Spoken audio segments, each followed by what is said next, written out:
You know that feeling of being totally invisible to your own family? Yeah, I know it all too well. But when my old man completely cut me out, he had no idea he was lighting a fire under me. Hey, my name's Lena Miller, I'm 35 and I literally used to live inside a system. The Aegis Agency, our family business, was my whole life. And my dad Victor and my brother Ethan were my bosses, my family, and ultimately my executioners. I created the Orpheus algorithm, our crown jewel, the AI that manipulated everyone's rep.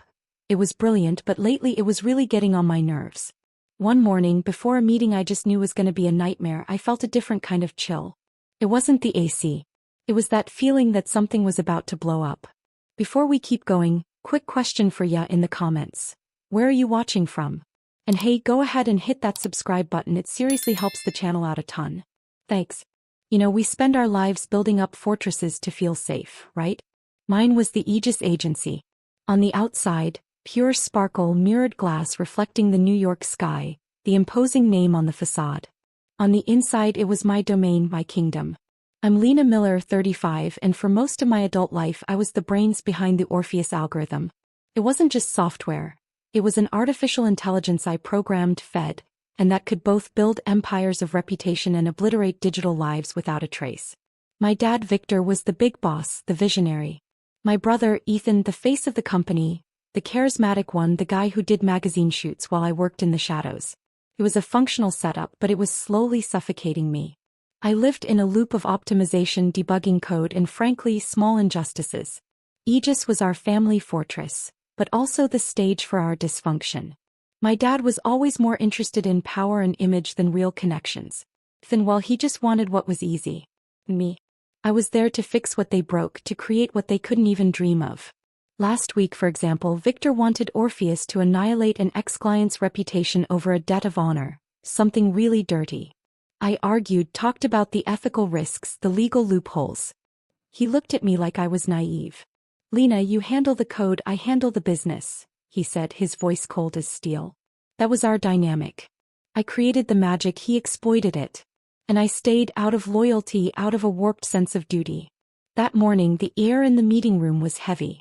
I was presenting a risk analysis on a new campaign of Ethan's, an aggressive maneuver that bordered on illegal, but which he was dying to launch.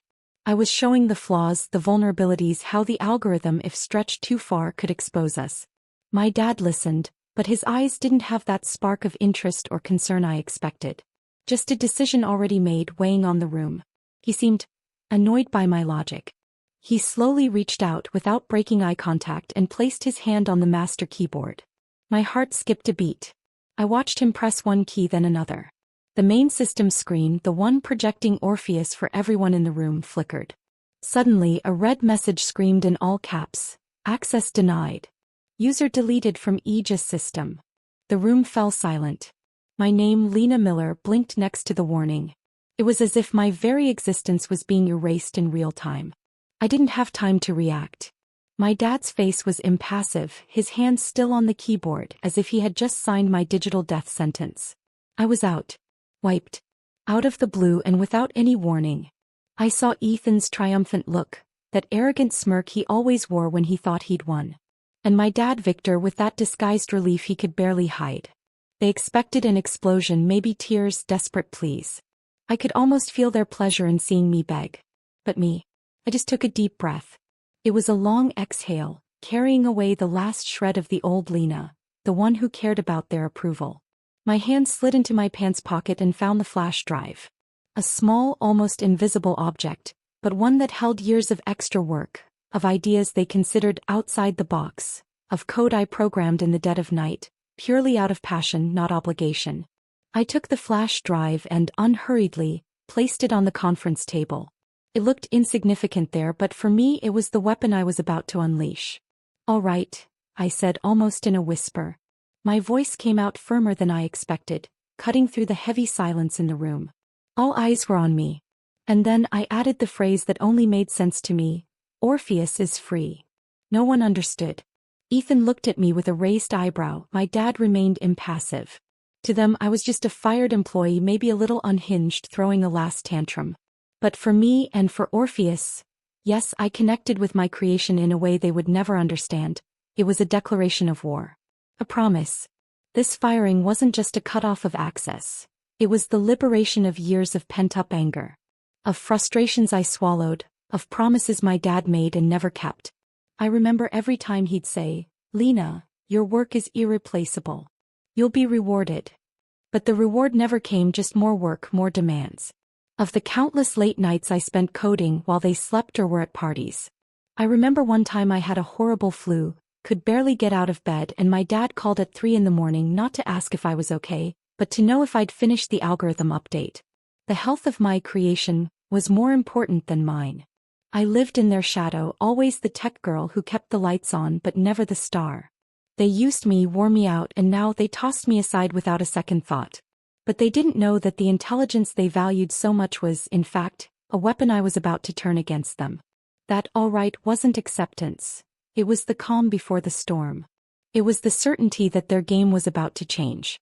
I simply got up from the chair without looking back, without a tear, without a goodbye. Each step led me out of that glass fishbowl into a new life. And the first thing I would do was make sure they understood the true meaning of the word freedom. The freedom of Orpheus. The glass door of the Aegis agency closed behind me with a dry click, a sound that somehow marked the end of an era. I felt the cold New York air on my face, and for the first time in a long time, I took a deep breath without feeling like I was suffocating. It was a strange freedom, almost scary. I had nowhere to go, or rather I did. My apartment, that little tech bunker that was more a storage unit for ideas than a real home. I'd spent so much time immersed in Orpheus's code, in the agency's life, that my own life had turned into background noise. The first thing I did when I got in was grab the corporate phone, which felt like an anchor in my hand, and toss it into the back of a kitchen drawer. I didn't want to hear that ring anymore, didn't want to see my dad's or Ethan's name flashing on the screen. It wasn't time to think about revenge, not yet. It was time to process. To let the pain of the betrayal truly hit me. I sat on the floor of my living room, staring at the white ceiling, and let the emptiness swallow me whole. It wasn't just losing the job. It was losing that romantic idea of family that I still foolishly clung to. They had stolen my purpose, years of dedication. Here's an informal, idiomatic American English translation of your text. Memories kept crashing over me in waves. The promise that I'd be the natural successor. The countless hours I spent fixing Ethan's coding screw-ups. The fake smiles from my parents when I'd nail some genius solution. All of it just to get tossed aside like some annoying bug. My hands were shaking a bit, but not from fear. From rage. A cold, sharp rage that started to fill the void. That's when I got up. My fingers just naturally went for my personal laptop, the one I barely ever touched.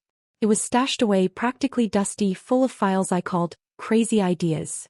Alternative AI projects, algorithms for social good, research on tech ethics. They always said I was too much of a visionary, that my projects were not profitable enough.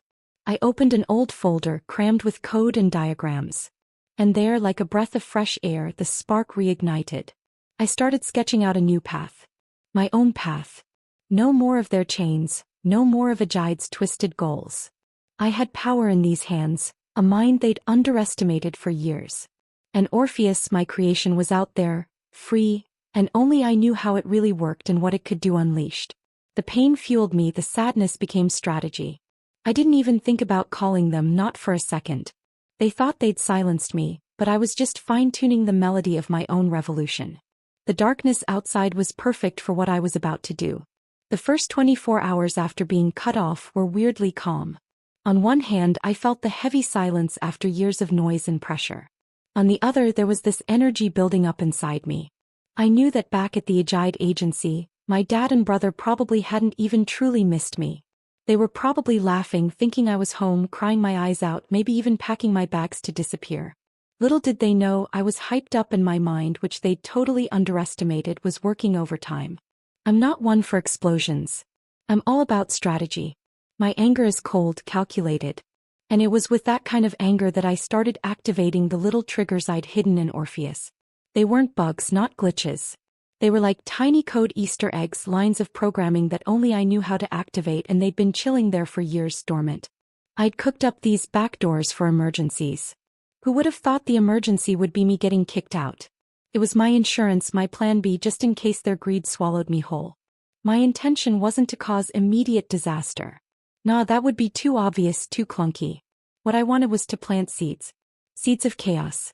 I wanted them to feel the ground shaking beneath their feet, without a clue where the earthquake was coming from. I thought about all the times they told me my ideas were too ambitious for a guide, or too risky for their portfolio. They were the ones who were too ambitious, playing with people's reputations like they were pawns. And now I was going to show them what real risk looked like. I remembered an old chat with Victor. He was ripping into one of my projects, an algorithm that tracked misinformation for humanitarian purposes. He said it was a distraction with no financial return. I kept my mouth shut then, but now every single one of those critiques was a reminder of how limited their vision was. I was building a world while they only saw numbers. By the end of that first night of freedom, with my coffee getting cold next to me, I saw a notification pop up on my screen. It was from a news feed that monitored the market. An article about one of Ajide's high-profile clients, something about an old scandal that, supposedly, we'd erased with Orpheus. I ignored it. It wasn't time to celebrate yet or even to get involved. But a tiny smile crept onto my lips. It was just the beginning. The 48-hour clock was ticking. And my, okay, that quiet acceptance in the meeting room, was about to turn into a hurricane they'd never see coming. The day after my okay, things started to get rolling. I was glued to my news feeds, some darker forums and certain social media monitoring platforms. The ones I'd built myself and only I really knew how to use. And that's where I saw the first signs. Orpheus, once my digital brainchild and now free from my leash, started acting peculiar. It wasn't a system malfunction. It wasn't a bug, a simple error they could debug. It was more like unexpected behavior, a string of negative coincidences piling up. All of a sudden, old news about Ajide clients, the kind we'd buried 6 feet under along with their reputations, promising silence and oblivion, started resurfacing. Not in an obvious way like a hacker attack. It was subtler. A random comment on a viral YouTube video, a forgotten post on an obscure forum that suddenly gained traction. Small scandals Ajide had worked hard to squash were bubbling back up, as if it were all organic coming from the public itself. I watched it all from afar from my tech bunker with a nearly imperceptible smile. I saw Ajide's social media trying to put out the fires, issuing empty statements, but it was like trying to douse a blaze with gasoline. The more they tried to control the narrative, the more it spread. Orpheus, detached from the layers of security I'd built to truly limit its manipulation, was just being. And what it was, in its purest state without my control, was a machine of inconvenient truth. It didn't lie. It just reorganized information in a way that exposed the dark side Ajide was hiding. I knew that across town in those mirrored glass offices, my dad and brother must have been racking their brains trying to figure it out. Calling emergency meetings, cussing out the data analyst. But they weren't going to find the problem. How could they? They didn't even know the algorithm now had a mind of its own, or rather the will that I, its creator, had implanted inside it in tiny trigger codes. It wasn't meant to destroy but to self-regulate, to protect itself from those who used it recklessly. And by cutting me off, they had deactivated my control and without knowing it activated Orpheus's true nature.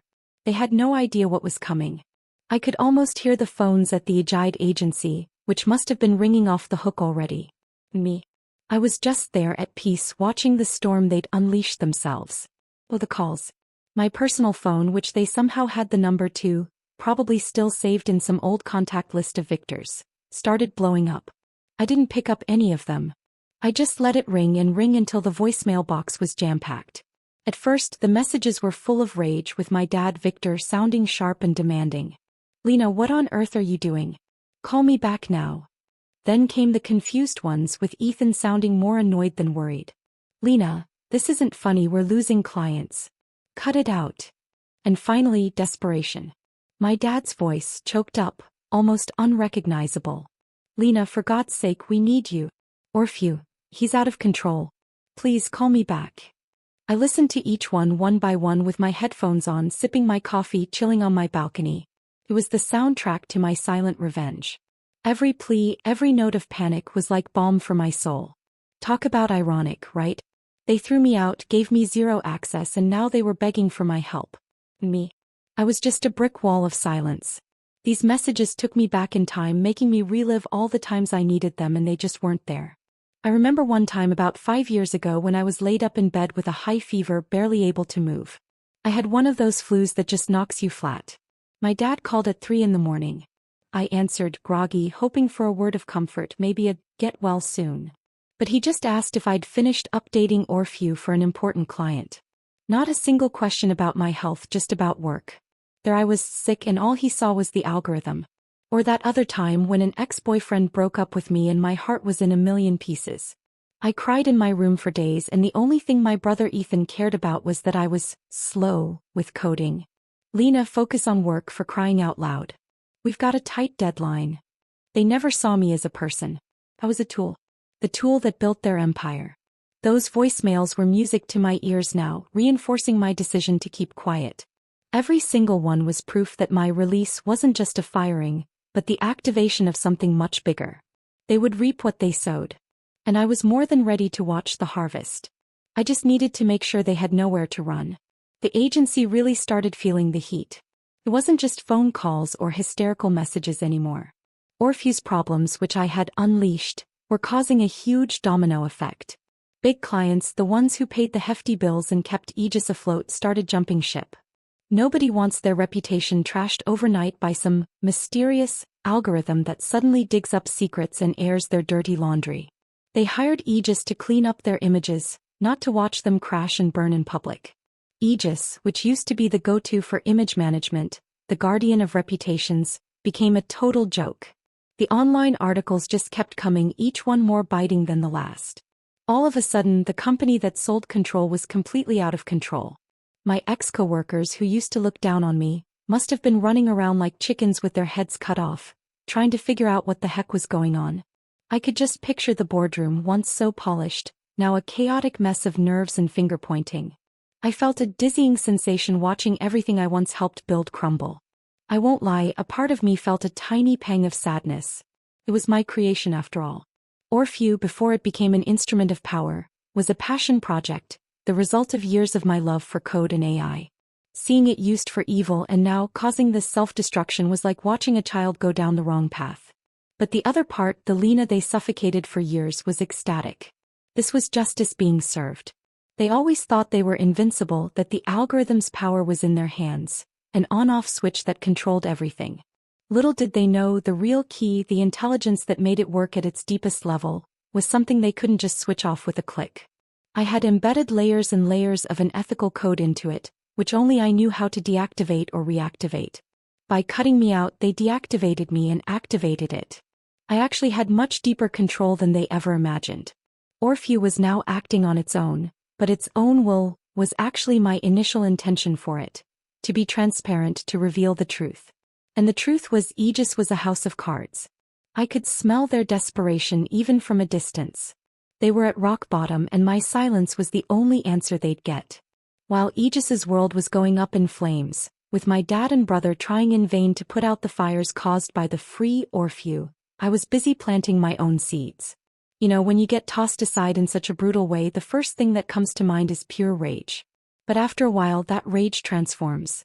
It turns into energy, into a desire to prove, not to them but to myself, that I was more than just the programmer they used. I dove headfirst into a project I'd always dreamed of, but one that Aegis, with its endless pursuit of profit and manipulation, would never have allowed me to touch. An artificial intelligence focused on ethics and transparency. An AI that truly helped people, that filtered misinformation, that built bridges of truth without tricks or hidden agendas. It was the complete opposite of everything Orpheus had become in my father's hands. I spent my nights buried in code and my mornings watching what happened to Aegis. The irony was glaring. While they crumbled, I flourished. My mind, once trapped and suffocated by the demands and toxicity of that family environment, could now breathe, could create without limits. It was small, a personal project done in my apartment, but every line of code I wrote gave me renewed purpose.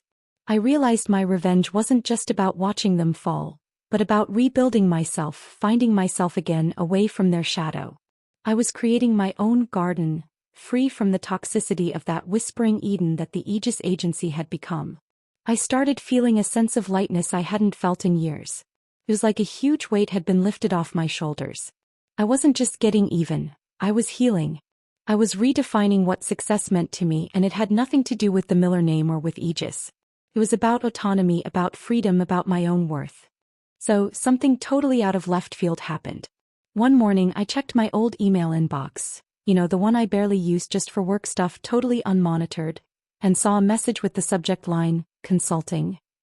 It was from Sarah, an old colleague from a partner agency. She always respected me, and I knew she genuinely saw the real value in my work.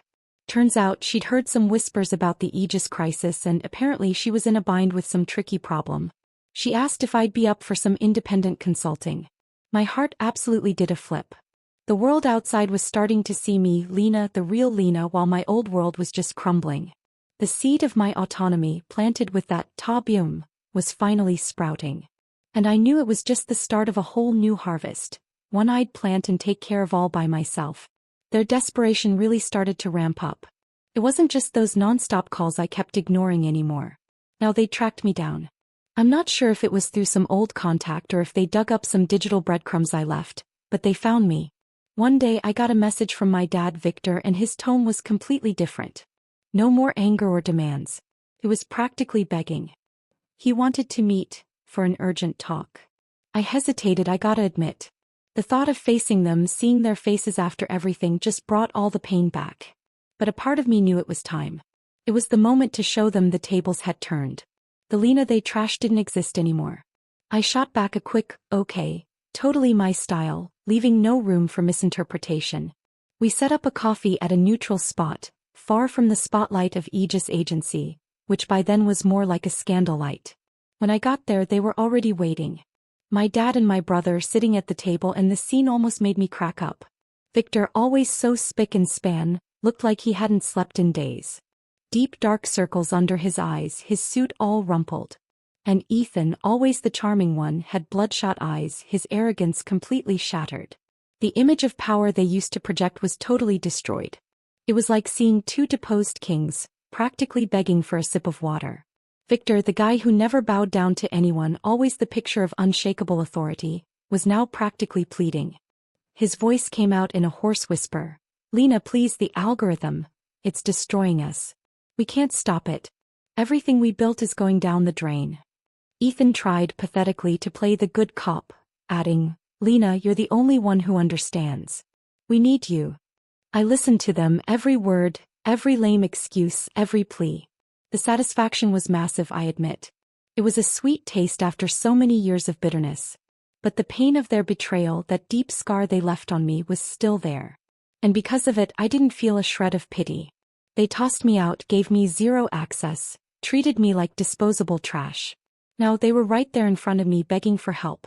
Me. I was in control. Finally. The question now was, how was I going to use this power? I looked at them, father and son, the two pillars of that now crumbling Aegis Agency. They expected me to say, yeah, I'll come back. Hire me again. But I wasn't going back. Not to that toxic environment, not to their shadow. I had my terms. And there were a lot of them. That conversation right there in that coffee shop would be the stage for my redefinition. I'm not coming back to the agency, I said, my voice calm but firm. Victor raised an eyebrow, totally incredulous. Ethan opened his mouth to argue, but I cut him off with a gesture. You gave me zero access, remember? I accepted it. Now it's my turn to lay down the terms.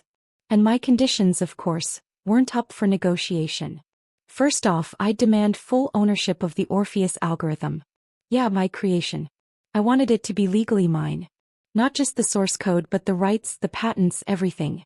It was my way of taking back my essence, what they had turned into a manipulation tool. That algorithm was an extension of my mind, and I wouldn't allow it to be used for purposes I disapproved of, not anymore. That's insane, Lena. It's the heart of the agency. My dad exploded, his voice choked with anger and panic. It's my creation, Victor. I built it from scratch.